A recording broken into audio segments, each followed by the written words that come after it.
Rompost TV special guest is Robert Albanese, Executive and Artistic Director of the Vancouver Jewish Film Festival. Thank you, Robert, for joining us today. My pleasure, Adelina. Thank you for having me. You are getting ready to launch the 34th edition of the Vancouver Jewish Film Festival. We are having two tiers to the film festival this year. We launch our in-person festival on March 9th, Thursday, with a showing, a special, Hallelujah, Leonard Cohen, a song, a journey, and a reception afterwards. And then on Friday, we start the film festival, and we will be at the Fifth Avenue from March 9th to March 16th. And then we move over to the Jewish Community Center for another 3 days of in-person films on the 17th, 18th, and 19th. And then from the 19th to the 26th of March, we are online. So almost all of the films will be available for those people who couldn't travel from far distances, or some who couldn't travel from short distances. But it's a very eclectic selection of films. I must say that filmmakers and distributors want people back in theaters, and that's really why we don't have as many films online as we do have in person. Many thanks to Vancouver Jewish Film Festival sponsors who made possible the online screening worldwide. Yes, we're very happy to do that.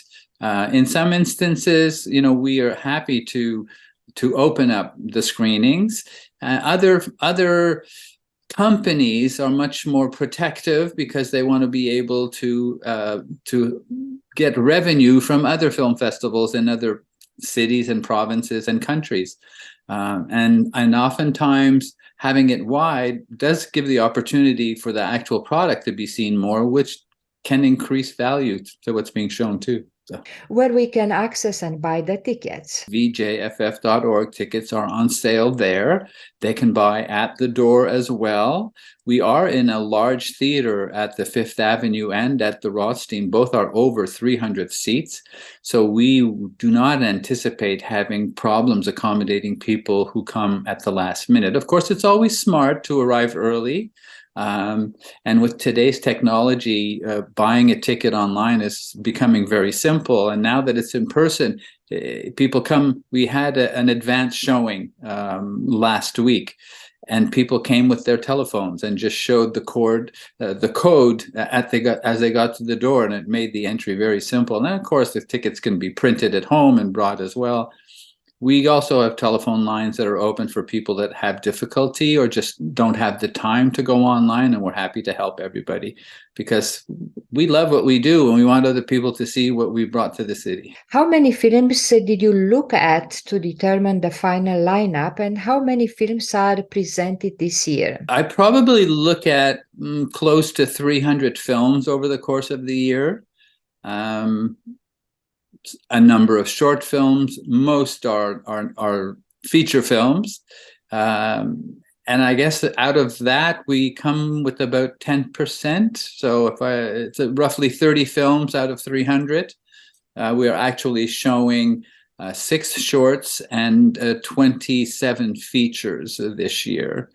A mix of documentaries and narrative. And the same is true for we have 2 short programs that are a mix of featurettes and shorts.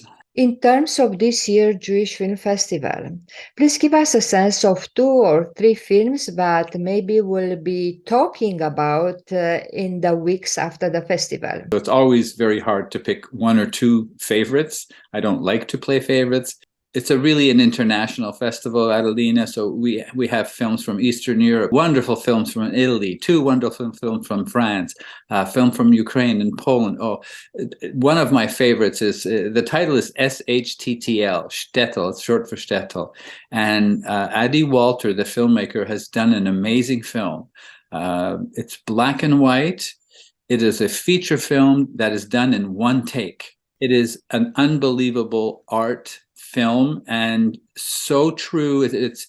He's captured what it was like in the late 30s in Poland. It was filmed largely in Poland and Ukraine quite some time ago, shot in black and white. It's in mostly Yiddish and Polish and Russian. It's a wonderful film.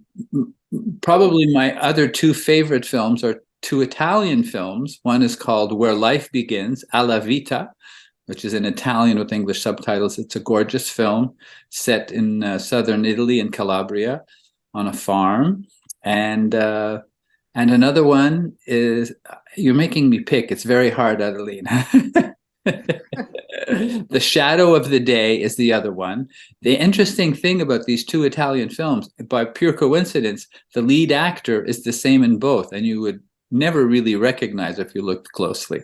So, and a fabulous film called Alegria about an autonomous city in Spain on the border of Morocco. Thank you so much for recommending these films to us and to our Rompost TV audience. But I have to interrupt because really, Mary Magdalene, in conversation with Lillian Broca, this was a fabulous look behind the scenes to an amazing artist and what she's created and her process in coming up with this. Lillian Broca is an artist beyond reproach. What she has created over time in her work deserves to be seen on screen, to bring awareness to the artistry, really ancient artistry of this artist. It's just amazing. And the Mary Magdalene story itself is so intriguing. And I think it crosses so many themes and genres and boundaries and religions. It's a fabulous topic to discuss. And if for no other reason than redeeming the virtue of someone. We are excited to come to the theater and see what the audience will think about our latest documentary production, which was actually done with the support of Canada Council for the Arts. We are so happy that you enjoy the screening of our film and that you program Mary Magdalene in Conversation with Lillian Broca, which will have the world premiere during the Vancouver Jewish Film Festival on March 12 at 3:30 p.m. at the 5th Avenue Cineplex Cinemas in Vancouver. I think it takes a little persuasion to be able to see this in person with Lillian there and with you there. Of course, it's available online as well, but in person, community, seeing something together and talking about it is a very powerful environment to come to light. Thank you so much, Robert, for taking the time to join us. We wish you a wonderful festival, the 34th edition of Vancouver Jewish Film Festival, and we can't wait to see you at the screenings. Yes, soon.